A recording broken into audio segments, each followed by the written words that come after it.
Welcome to the episode of Marketing for Your Boring Business, helping your message get seen in a cluttered newsfeed. I have on the show today the experts over at Live Streaming Pro. I can talk and read at the same time, guys. I promise. It's just really early where I'm at today.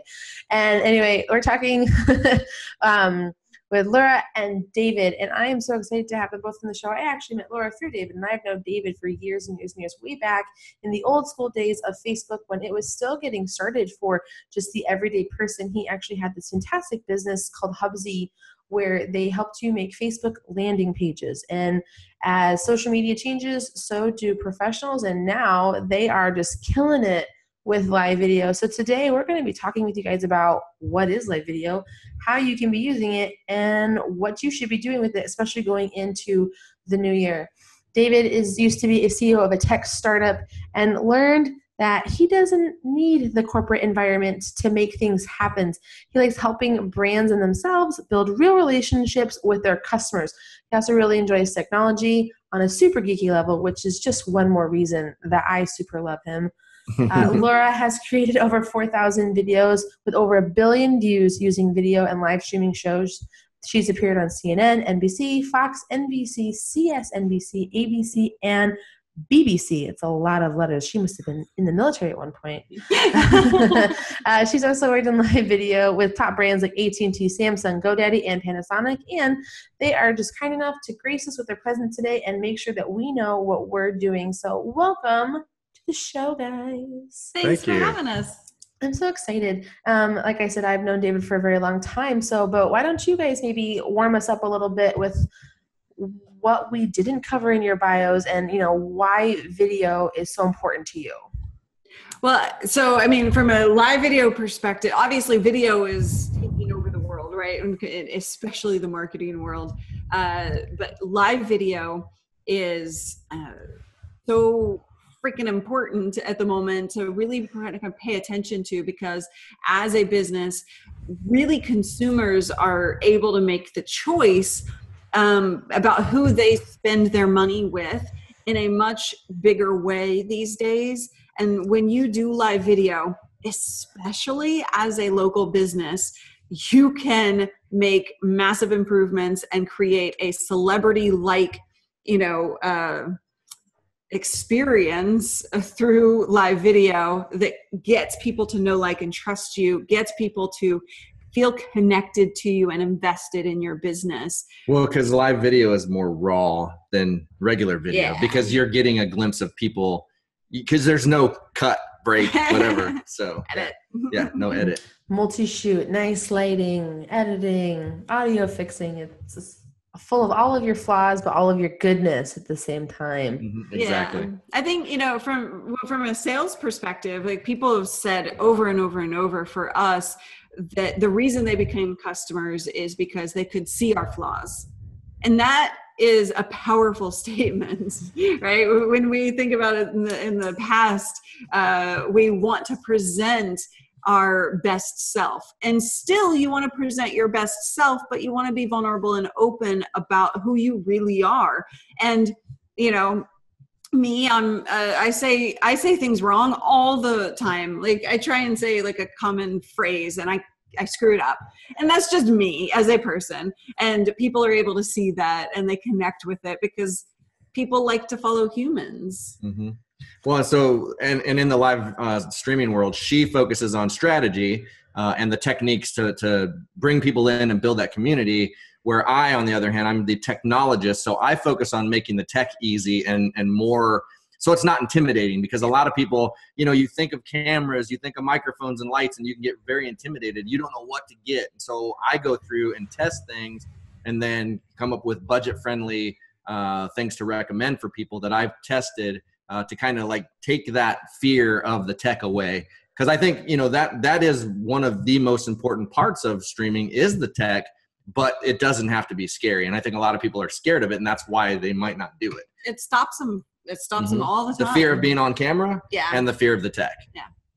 Yeah, people always forget that they have a camera in their pocket all the time. But especially as they get better and better. I know, again, I follow David, so I know he's paying attention to all this stuff. And we were just talking the other day about camera phone cameras and have the ones that we like the most. And, with the new iPhone 10 and the LG V30, there's so many fantastic cameras out there. Mm-hmm. There's no reason, I think, for people not to be using video to do things. Our thing is the best streaming device or camera is the one you have on you. Yeah. So you can do just as good with a phone. You just have to have the strategies in place. So the strategy is most important. And there are different strategies that go with what we call. So we have what we call the 4 levels of live streaming. And level 1 would be with your phone. Level 2 is with web-based softwares like BeLive and things like that, and Crowdcast, Facebook. Level 3 is with software, with like USB more based devices and stuff like that. Then level 4, which is like the pro level, is a dedicated machine where you're getting very high tech with multiple cameras, graphics, and all the other stuff. And so we just kind of like to try to walk people up those levels. So you start at what level you're at. So if you got your phone, you start at that, but you put those strategies in place and then work your way up the levels if that's your thing. I mean, some people never have to get to that level. But. Right. Some people may never do a level 3 or 4, but if you want to do like a consistent weekly show, then you should be striving for a level 3 or 4.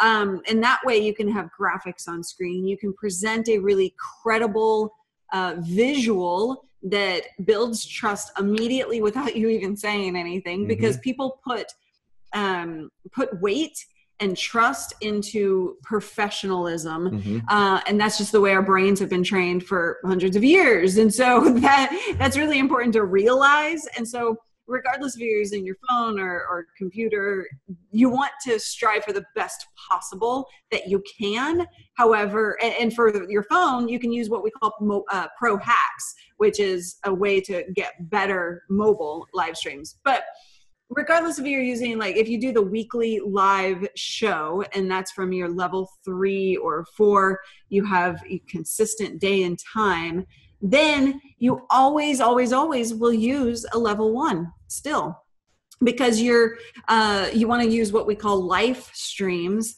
and that's outside of your weekly show. It's more raw, it's fun. You're taking people behind the scenes of your world and inviting them along for the journey of what you do and how you go and run your business and who you are as a person. So take them to the zoo with you. Or and we have barbershops using this. We have a lady that does litigation support. There's a pizza shop. So we have a lady that works with local businesses in Canada. And there was a pizza shop and they were doing okay. They started doing a weekly live stream, and now the place is packed all the time because they're targeting right. They're doing their social media right, all around live streaming and live streams, bringing people in, showing how the pizza's made, and just having fun with it. And so we see it working on a local level for what you would consider a boring, like financial advisors and stuff. You would consider that boring and that you would have nothing to show people. But thinking outside of the box, like what the barber is doing in Canada, is he's showing the conversations that people have in the chair, which that's where, it's like where you go to the bar and you tell your stories and people connect. He's doing that, and he's getting stories out of people in the barbershop. So there's always a way to think outside of the box for doing a live streaming show on a regular basis that just gets the community to see what you're doing, because you can go in and really target who's seeing those live streams so that it's not outside of your area or whatever. So the chef at the pizza shop actually said that when she walks through town or runs errands and things like that, she's literally become a little micro celebrity in her town. Because hey, pizza lady! Like, yeah, I saw you on Facebook. That's awesome. I think that's something that sounds awesome, but it also probably a little intimidating too at the same time. Live is such a different idea. Because usually when you think back to like maybe an older demographic of people, live was always the news. It's always like live from Times Square, live from this place. And you're reporting something, you're telling, a story still, but something that's happening right now. And so most people always have this like, oh, in order to do anything live, I have to have like all this media training, and I have to gone to school for it, and I have to look this certain way and be this certain way and do these certain things. So a lot of people probably think that they're just not like able to do that. So for people getting started with live, how would you kind of encourage them? How would they get started? What does that look like for let's say, you know, a chiropractor, a lawyer, a dentist, a roofer, like where do they get started? Like what's step one besides deciding to do it? Yeah, definitely deciding to do it is step one. Step two is to take your phone out and go live. So for the chiropractor, you know, you could go live from maybe your personal profile if you need to start comfortable. If you're really uncomfortable, maybe you don't go live from your page right up front. And you can do private streams or more comfortable streams for you until you get used to that process before you really push it out on your page. However, there's nothing wrong with starting on your page and kind of being that vulnerable person. Yeah, and the saying, vulnerability is what people are connected to. Exactly. Because it humanizes you, and then there's a connection. And the thing is, like, you know, with roofers or whatever, there's always something you could show. I mean, like, even if you were showing unloading 100-pound bales of shingles, because those things are heavy, and I used to carry those things up a ladder, and people don't see that stuff. Yeah. So it's like bringing people into an environment that they never see. Like, with a chiropractor, you know, you would have to be sensitive to people that are in there getting, you know, they might not want to have that, but you could totally talk about, you know, educate people why they would want chiropractic. Why, you know, like, are there things I can do at home to adjust myself if I'm in pain or things like that? You know, there's always something you could do to bring people into an experience that they've never seen before, to give them, you know, why would I, like, if with plumbing or whatever, I mean, there's always something. You just got to think outside the box. So do you think it's best to start with a strategy or without one? Or is it like, hey, you know, dive in, do some lives and see what works. And then based on like what you're comfortable with or what you're learning or seeing, then build a strategy? Well, and that's the thing. So when we started, we just started, you know, I mean, we didn't really have a strategy when we first started this, like, really. I mean, we knew what we were going to cover a topic, but we didn't have a long-term strategy. And that strategy started to appear as we saw what was happening with the people that were watching. You know what I'm saying? Right. But I would also say that you can actually, if you go live and you do certain things, there is strategy that you should start with. And which we know that now. You know, right, like when we got started, we didn't. So that's why the people that would be getting started now listening to this would have an advantage over where we were when we started, because those strategies were created as we went along. Yeah, and I think the biggest mistake that you can do for your brand is you go on live and because you're uncomfortable, you don't do anything. Yeah. So what happens often? They're like sitting there, well, nobody's here.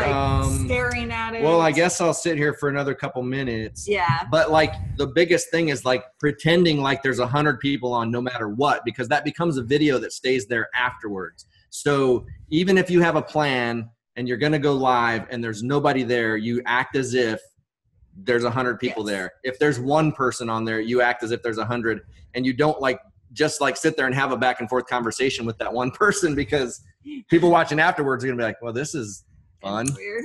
They're just not going to watch. They're going to be like, I'm good. Yeah. And then you might have lost a viewer for the future. But if you have a strategy to where you just talk about your content, then you stop and engage with that person a little bit, then your content, you know, there's a formula for that. I call it the show flow. Yeah, flow.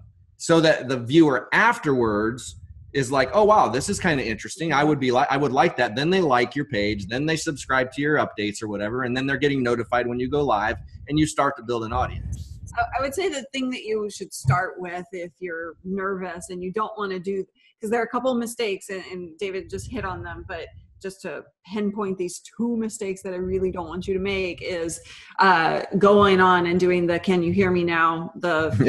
Just staring at it. Is this thing on? I don't know. Tap, is my audio working? Somebody let me know. Are you here? The second thing being the over engagement, like not actually delivering any kind of value, right? So, and that's what a lot of people do. They'll be talking about content and then, oh, hey, Joe, I haven't seen you in a long time, man. Blah, blah, blah, blah, blah. And then they get back to the content. Oh, Mary, hey, what's up? You know, so it's like they're kind of all over the place, where you want to just like have that flow where you do your content and then engage. So prepare. Put bullet points down on some paper, or at least think through it, right? The best thing that you can do right on one of your early videos is to go live. You introduce you do a tease, right? And you say like, hey, I'm going to show you, or hey, I'm trying out this live thing. I'm a little uncomfortable, but I want to show you behind the scenes of my chiropractic office and what tools we use, that kind of thing, or just kind of walk you through our office. And so you kind of start with that. You tell them who you are, and then the easiest thing that you can do is any kind of behind the scenes, because that's easy for you as new to live video. You're not worried so much about what you say. Behind the scenes is pretty easy for most people, because you're just showing people a physical space or a product that you use or something like that you know in and out. And then, that way you have kind of some points of what you want to cover and what you want to show. And then with what David said, you break that up into the show flow, and you engage, and then you show, and then you engage, and then you show. And that makes it a whole lot easier. Okay. So it sounds like, just kind of to funnel in some of the points that you made. So one, best thing you can do is just get started. Pick up your phone and figure out, I guess, probably like how it works, how to get started, profile versus Facebook page, and then just get going. And then as you are using the tool, make sure you're not doing the, tap, tap, tap, can anyone hear me? If you're live, it works. And someone is watching, I'm sure that they'll tell you, hey, I can't hear you, or whatever. Exactly.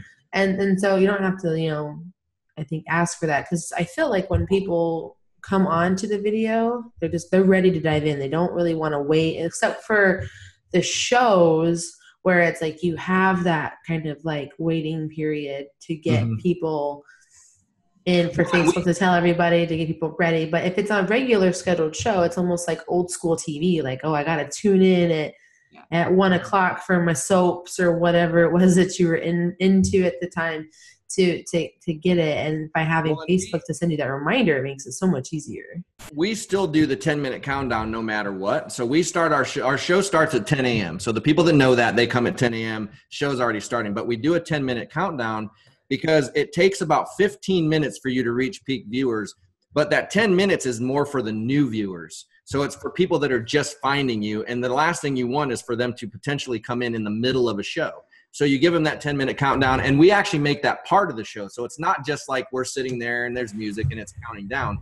We have a flow for that too, so that even the person that watches after the fact, it's still engaging. It's still part of the show. We're asking a question of the day. We're taking answers. We're engaging. And so that also gives the room time to fill up. And so we put that in, like, we've tried taking that away. We've tried changing the times, and we've found 10 minutes to be the magic number for the show before the show. Yeah. But that's the thing. So some people they'll do the timer and they'll just be like, they'll take that time to prepare, actually. Yeah. And you don't want to do that. You prepare before that.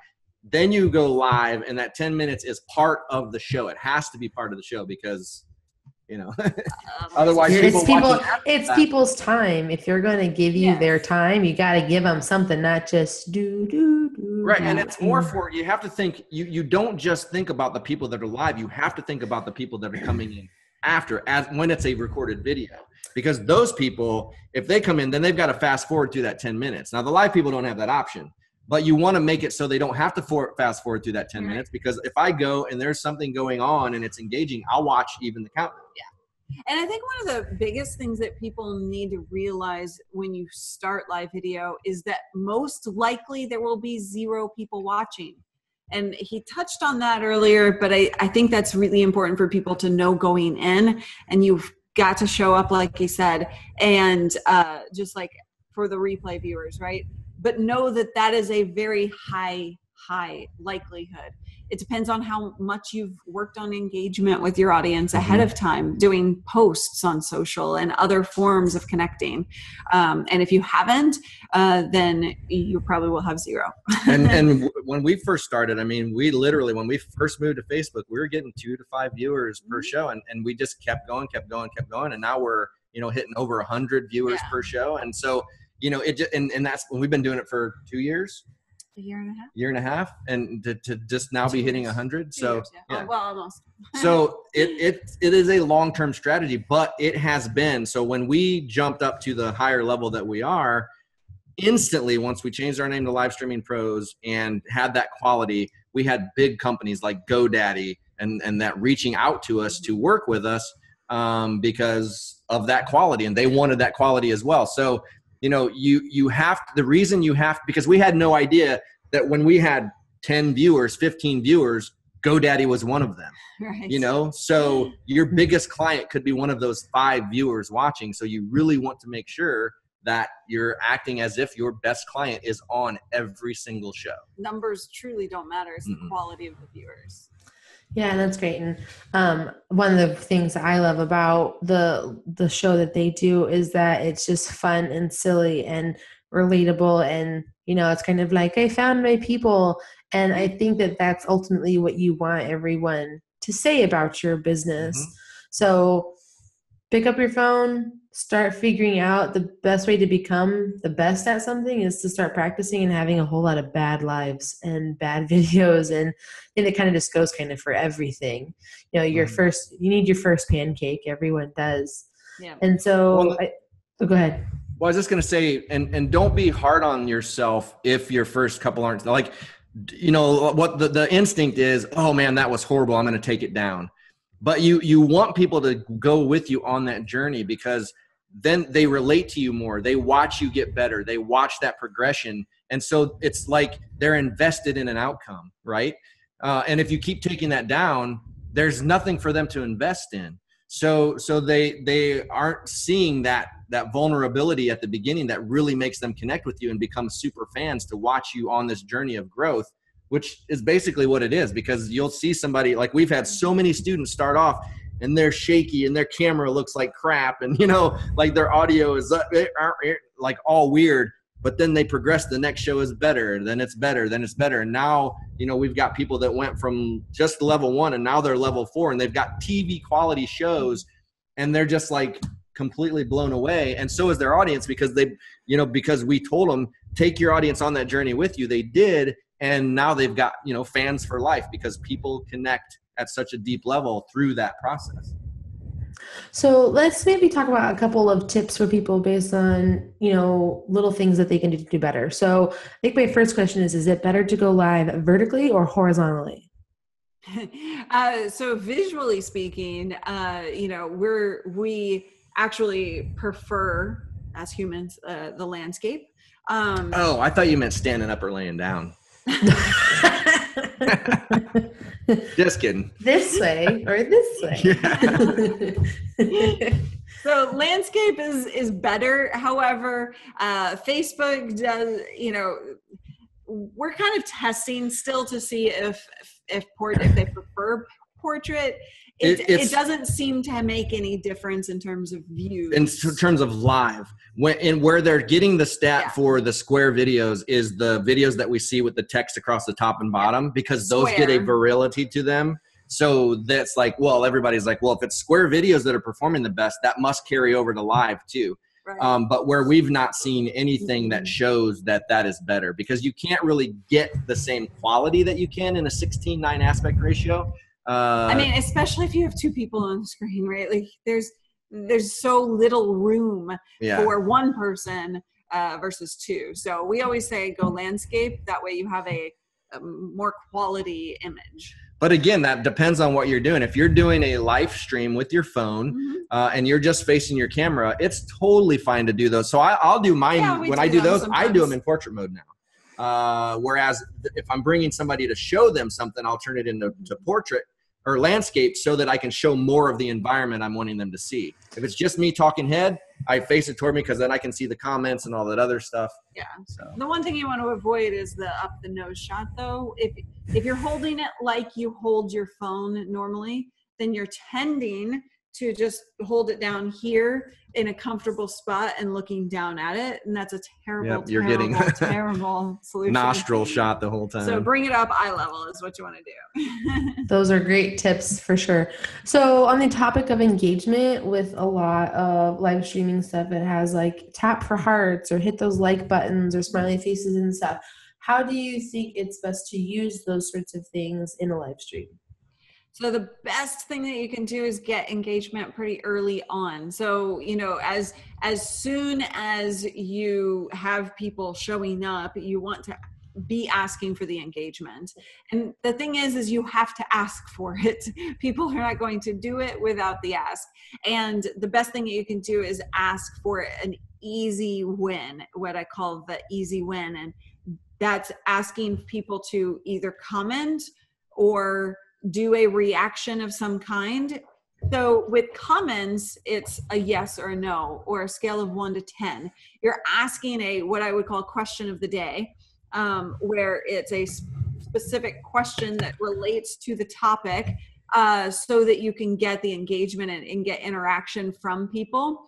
But then if you want to ask for hearts or likes or wow faces, just ask for it. But you've got to give people a reason to do so too, right? And so if you're going to ask for a heart, what's the reason that they're giving you a heart? Mm-hmm. And it shouldn't be things like, can you hear me, right? It should be like, is everyone having a great day? Hit that thumbs up button. If you're happy and you know it, hit the heart. Yeah. So, no, that's great.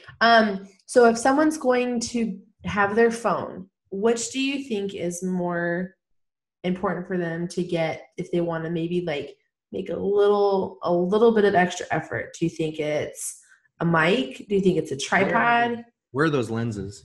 A lens? They're upstairs on my desk. All right, I'm going to go grab those really quick. He's going to go grab some gear. So podcast people, we also do a video recording of this. So if you ever want to see our lovely guests in any of our shows, you can always go find them on YouTube. We load them up the week after our podcast. But yeah, I know for me, for my phone, the first thing I got was a tripod. Because I found that I was talking with my hands with the phone. And so it was a little like motion sickness-y. And then I remember I have a mic.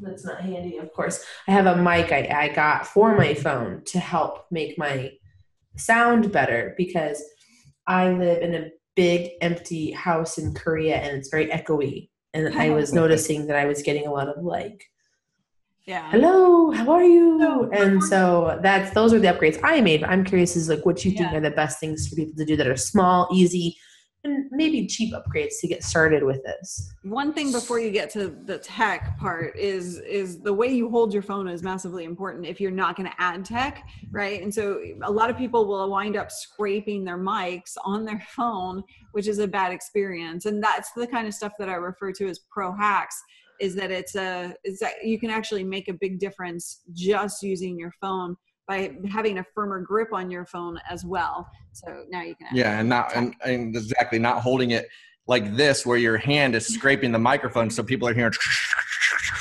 That's a no-no. How did that go again?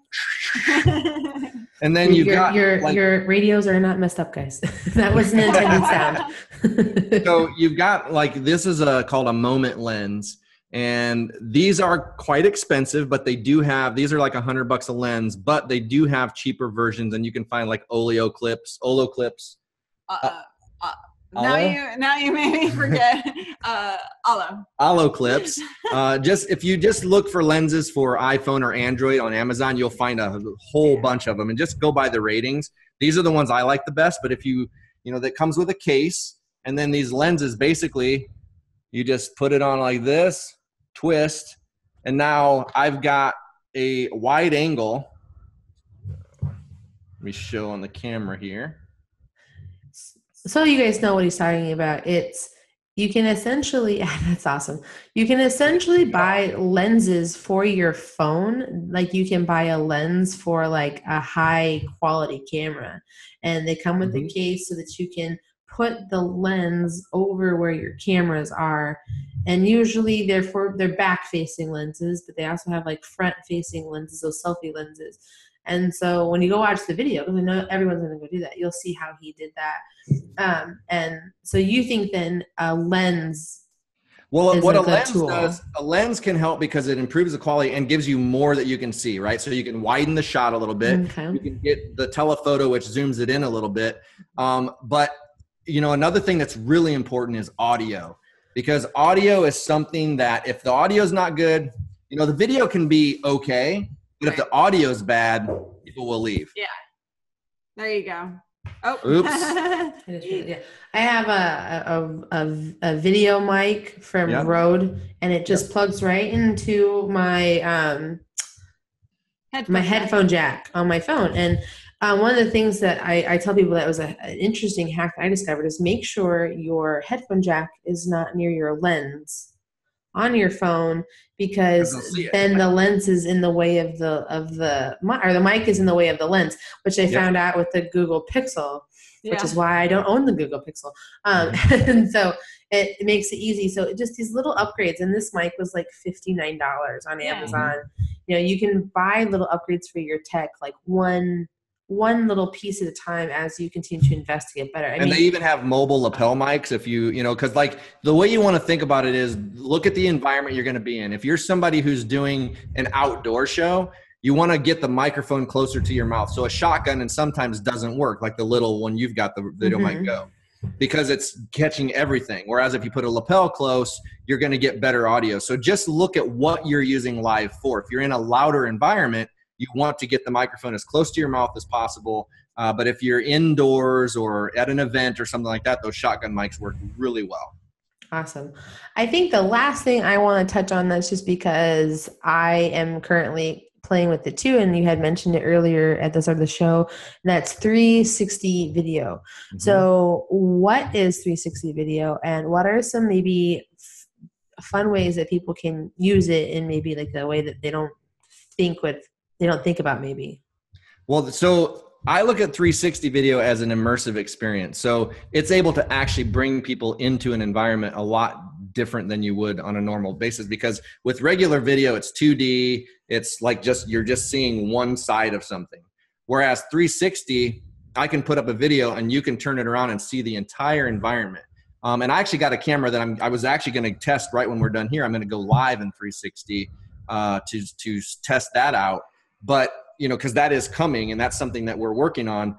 But it allows people. So like if you were at a pizza shop and you set it on the counter, you could see the people in the background eating, but you could also see the people making the pizza. You could just spin and watch the pizza maker, spin and watch the people, you know, and it just allows people to almost be there. So if you've got a bar, let's say, and you've got a really cool environment like a patio or something, and you set it on the inside, let people see, oh, there's a patio, you got a lake view, like they can just see all of the parts of the experience you're creating in your location. Yeah, a musician or something. Yeah, I got the gyroptic lens right before we went to Japan, and I was able to take really great like 360 selfies, you know, at Tokyo Disneyland, at, you know, the various museums, at a Van Gogh exhibit, at different shrines and stuff like that, to show off the environment.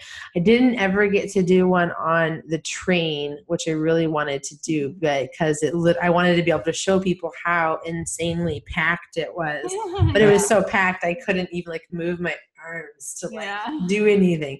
So, but I think it's a really fun way to show, again, more behind the scenes in like a really fun and unique way. And I was looking through your profile like I do on a random basis, and I saw that you were doing cool like selfie pictures with the 360s too. So if you're looking to get really advanced, guys, you can always look into 360 video and photos to have next level immersion. Well, and I look at that as like a side thing, because a lot of people don't even know how to manipulate 360 video yet. So always do your videos of the behind the scenes and stuff, but have that as an extra, you know, like, okay, here's also a 360 of the same experience for the people that want to do that, because it's really not to the mainstream yet. Like you know, there are some people that obviously they don't know what to do when they see a 360 video. They move their phone and it doesn't move. They're like, whoa, what's going on? I get so much less engagement actually on my 360 photos than I do like posting pictures of the same thing. So I understand exactly what you're saying. People don't know how to manipulate it yet. So, but that's coming. So the cool thing is with Facebook, when I upload a 360 video, in the Facebook process of uploading, I can pick time codes and move the camera to where I want people to see. So I'm actually creating a video at that point that moves around that whole 360 environment, because Facebook owns Oculus, which is the VR goggles that you wear, so you can actually look around in that environment like you're in there. And you're able to set that up on Facebook so that that camera moves around, or people can move it themselves, whichever you want. So that does make it easier for people that don't know how to do it. But I think 360 is still in its infancy, but it's definitely like we're getting ready to go all in on 360 on my Geeks Live channel. So we're going to be doing everything, shooting in a 360 environment, not putting out 360 video. But like, I don't know if you saw the Nerf gun video. I did. I loved the Nerf gun video. That was brilliant. Yeah. So it's going to be stuff like that where we can manipulate. I'll make sure to include that video actually in the show notes. It's awesome. A guy basically made a 3D printed a mount for a Nerf gun and put it on the very end of his Nerf gun. And he's going around like firing it. And he does it in a really fun, unique way, and it's fantastic. Yeah, we're going to actually have a war, and we're going to set up several 360 cameras, and each of us are going to have one on our Nerf guns, and it's going to be insane. I will be at the park or Starbucks or something when that happens. Yeah, but the big sign that says "Don't hit me or die." Right. Well, I think that we covered a lot of really great things today, so that people know like how to get started. I think the number one takeaway, guys, is just pick up your phone and start, and that's going to be with anything. You have to start before you know what you like and don't like and what's going to work and not work. You know, we got a lot of great tips about how to get started, what you can do, ways to upgrade, things that you can do while you're talking and what not to do while you're talking, how to hold your camera, you know, how to get more engagement on those pages. So really, you know, this might be a 2-listen one, guys, so you can really like process all the different steps and things to do. And of course, reference or show notes if you want to get a hold of Laura and David. Guys, how can people follow you, find you, hire you, whatever that may be? You can find us at livestreamingpros.com. We do live shows 3 days a week. So Tech Tuesdays with David, live video strategy with me, live video Taco Tuesdays, live video Tech Taco Tuesdays. It's a lot of cheese. Strategy on Wednesdays, and Thursday live video news. So that's at 10 a.m. Pacific, and we'd love to see you there. And be sure to say hi. Yes, engage. If you're into tech and geeky stuff, I do a channel called Geeks Life. So if you just search that, Geeks Life on Facebook, YouTube, whatever, you'll find me there doing stuff with Nerf guns and 360. Well, I know I personally can't wait. All right, guys. Well, thank you so much for being on the show. I appreciate it so much. And to everybody listening, thank you so much. I think we have another show planned for the end of the year, and then we're out for 2007. So thank you again for listening. 2017. 2007. We're way out of that. We're 10 years. That was like when I graduated college. But yeah, so we're actually, okay, let me say it again. We're about done with 2017 and heading to 2018, where we have, of course, more great shows to look forward to and more information to keep you guys up to date on what you can be doing to help make sure that your message doesn't get lost in the feed. Until next time, guys, I will see you soon.